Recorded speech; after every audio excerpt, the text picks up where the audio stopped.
Local researchers are making headlines for a vaccine that could potentially prevent or cure acne. Joining us to break it down is dermatologist Dr. Sabrina Fabi. Dr. Fabi, thanks for being here. Hi, Jen. Thanks for having me. All right, so UCSD researchers, what did they find here? What are we talking about?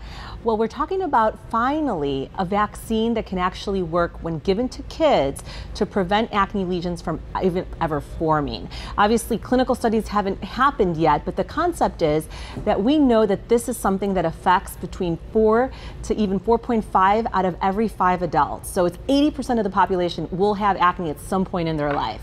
And we're seeing it in kids younger and younger, mainly because of hormonal fluctuations. And so the thought with this vaccine is that if you give somebody a shot of this, and you're not necessarily giving them a vaccine against the bacteria that participates in acne, but something that this bacteria secretes, which is a little toxin that creates inflammation in the skin, and that's what makes the acne. If you give them a vaccine against this toxin, then you won't have acne later on in life. Wow, that is so interesting. So you mentioned some of the triggers. I would assume then this vaccine sort of fights maybe some of those triggers? And is it just a teenage thing? Could like adults take the vaccine? Right. Well, right now there's 2 actual vaccines in development. One that would prevent this little toxin from forming, and another one that you could actually even topically apply if you actually already have the acne lesion, and that will decrease the inflammation.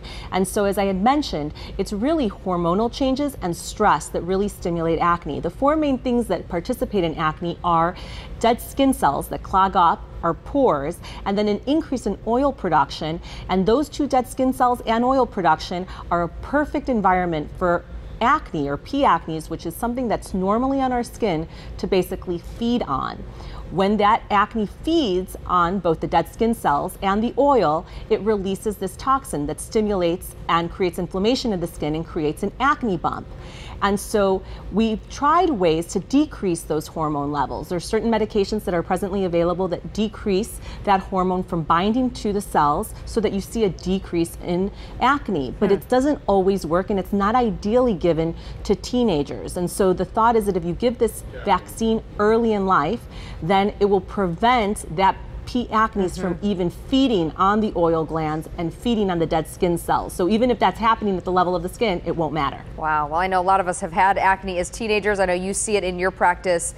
It's definitely a thing that a lot of people are concerned about. We'll look forward to staying on top of it and seeing how the clinical trials develop. They're that research from UCSD. Dr. Fabi, thanks. Thanks for having me, Jen.